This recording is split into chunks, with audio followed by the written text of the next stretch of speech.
بات کی تھی وہ قرآن مجید کے حوالے سے تھی کہ حدیث کا مطلق انکار کرنے والی، حدیث کا مطلق انکار جو گروہ کرتا ہے اس گروہ کا یہ کہنا ہے کہ جی یہ وحی الہی جو ہے دراصل وہ کتاب پر محصور ہے، کتاب کے علاوہ اللہ تعالیٰ کی وحی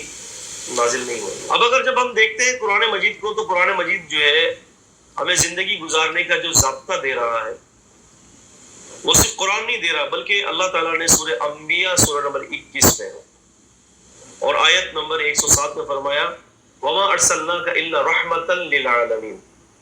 ہم نے آپ صلی اللہ علیہ وسلم کو تمام جہاں کے لیے رحمت بنا کر بھیجا ہے۔ تو نبی پاک صلی اللہ علیہ وسلم کی ذات گرامی رحمت ہے، اور آپ ہی کی ذات کے حوالے سے اللہ تعالیٰ نے یہ اعلان فرمایا کہ لَقَدْ كَانَ لَكُمْ فِي رَسُولِ اللَّهِ أُسْوَةٌ حَسَنَةٌ، کہ یقیناً تمہارے لیے نبی کریم صلی اللہ علیہ وسلم کی زندگی میں بہترین نمونہ ہے، زندگی میں فی رسول اللہ، فی رسول اللہ، یہ نہیں کہا کہ فی الکتاب، کتاب میں تمہارے لیے بہترین نمونہ ہے۔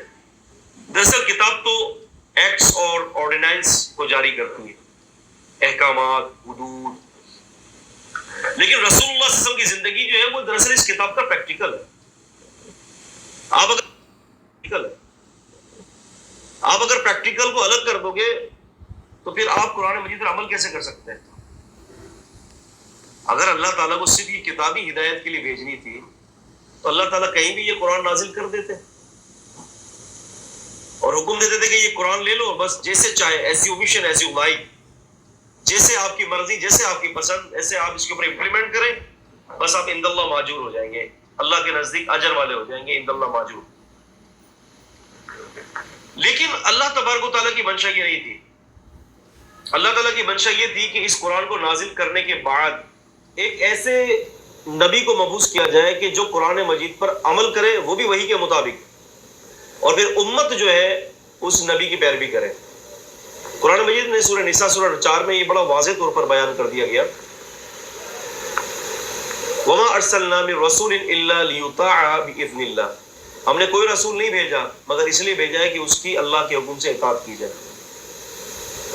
تو پہلا وہ گروہ کو جو انکار کرتا ہے، کہتا ہے کہ حدیث کچھ بھی نہیں ہے، تو وہ گروہ دراصل بہت گمراہ ہے۔ مجھے یاد آ رہا ہے اس موقع پر علامہ جلال الدین سیوطی رحمۃ اللہ علیہ کا قول جو آپ نے مفتاح الجنہ صفحہ نمبر 5 پہ ذکر کیا ہے کہ جو شخص جو ہے حدیث کی صحت کے ہونے کے بعد حدیث کا انکار کر دے تو وہ شخص اسلام کے دائرے سے باہر ہے، فقط خرج عن دائرۃ الاسلام، اسلام کے دائرے سے باہر ہے۔ قرآن مجید کے اندر متعدد آیات موجود ہیں اس مسئلے کے اوپر کہ آپ قرآن مجید کو بغیر حدیث کے نہیں سمجھ سکتے۔ قرآن مجید خود یہ کہہ رہا ہے کہ آپ حدیث کے بغیر قرآن سمجھ ہی نہیں سکتے، بلکہ چلے یہ تو بات ایک بہت دور کی بات ہے۔ میں ایک سوال کرتا ہوں کہ آپ کو کس نے کہا کہ یہ قرآن مجید اللہ کا کلام ہے؟ قرآن مجید نے جہاں بھی رسول اللہ صلی اللہ علیہ وسلم کا نام لیا ہے، وما محمد الا رسول، محمد رسول اللہ والذین معہ، یہ سب ایسا لگتا ہے کہ سیکنڈ یا تھرڈ کسی پرسن سے بات ہو رہی ہے۔ آپ دیکھ لیں قرآن مجید میں 4 جگہوں پر رسول اللہ صلی اللہ علیہ وسلم کا نام مبارک لیا گیا ہے، لیکن ایسا لگ رہا ہے کہ کسی تھرڈ پرسن سے یہ بات ہو رہی ہے۔ یہ مخاطب قرآن مجید اس محمد صلی اللہ علیہ وسلم پر نہیں ہے کہ جس کے بارے میں قرآن ذکر کر رہا ہے، جس کا نام قرآن مجید لے رہا ہے۔ آپ اندازہ کیجئے، اس بات پر غور کیجئے گا۔ آپ رات کو سونے سے پہلے بستر پر آپ میری اس بات پر غور کیجئے گا، اور پھر دیکھیں نا کہ آپ کو مجھے کس نے کہا کہ یہ قرآن مجید اللہ کا کلام ہے؟ ہمارے پاس اس کی کیا دلیل ہے؟ ہم تو رسولوں کے دور میں نہیں تھے۔ میں آپ سے کوئی علمی بحث نہیں کر رہا، اور نہ ہی میں آپ کا جو ہے وہ وقت ضائع کرنا چاہتا ہوں، نہ ہی میں آپ کو کسی علمی مباحثات کے اندر الجھانا چاہتا ہوں۔ بالکل سادی سی بات ہے میری عزیزان گرامی، مجھے یہ بتائیے اس قرآن مجید کے حوالے سے آپ کو کس نے کہا کہ یہ اللہ کے رسول پر نازل ہوا تھا؟ Who is محمد صلی اللہ علیہ وسلم؟ بتائیے قرآن یہ نبی رسول کون تھے؟ آپ کو کیسے پتہ چلا؟ یہ کتاب اللہ کا کلام ہے، last and final revelation from mighty اللہ عز و جل وعلا۔ کون بتائے گا آپ کو کہ یہ اللہ تعالیٰ کی آخری وحی ہے؟ قرآن مجید نے بڑے عمدہ طریقے سے مسائل کو حل کیا ہے۔ قرآن مجید میں تقریباً اپروکسیمیٹلی مور دین 30 پلیسز ایسی ہیں قرآن مجید کے اندر کہ جہاں پر اس کی وضاحت ہے کہ یہ قرآن مجید نبی صلی اللہ علیہ وسلم پر نازل ہوا، اور رسول اللہ صلی اللہ علیہ وسلم کی اطاعت کو فرض قرار دے دیا گیا ہے، کمپلسری ہے۔ تو جو گروہ یہ کہتا ہے کہ جناب علی قرآن مجید جو ہے ہمارے لیے حجت ہے، تو پہلا میرا کوشچن ان لوگ حضرات سے یہ ہے کہ آپ کو کیسے پتہ چلا کہ یہ قرآن اللہ کا کلام ہے؟ حدیث کو تھوڑی دیر کے لیے آپ ہمارے موضوع سے خارج کر دیجیے، اور آئی آسک یو کوشچن کہ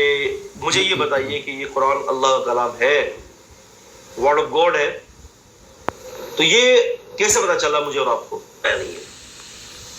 ہم نے تو بس یہ ہے کہ اپنے باپ دادوں سے سنا ہے کہ یہ اللہ کا کلام ہے، اللہ کا کلام ہے، بالکل ایسے ہی جیسے ہندو سنتا ہے کہ جناب علی یہ ویدیں جو ہیں وہ الہامی ویدیں، یا مختلف قسم کی جو ہندو سنتا ہے، یا عیسائیت کے یہاں جو عیسائی بچہ پیدا ہونے والا ہے وہ یہ سنتا ہے کہ جناب علی بائبل جو ہے یہ یسوع مسیح کی طرف سے نازل ہوا ہے، یسوع مسیح کلام ایکس وائی زیڈ جو کچھ بھی ہے،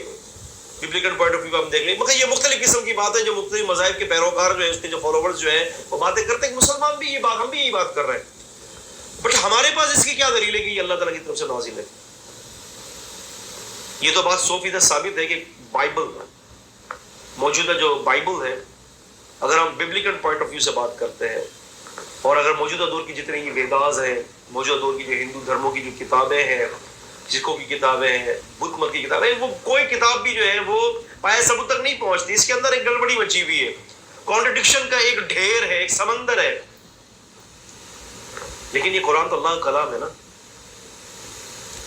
لیکن ہمارے پاس اس کی کیا کریں؟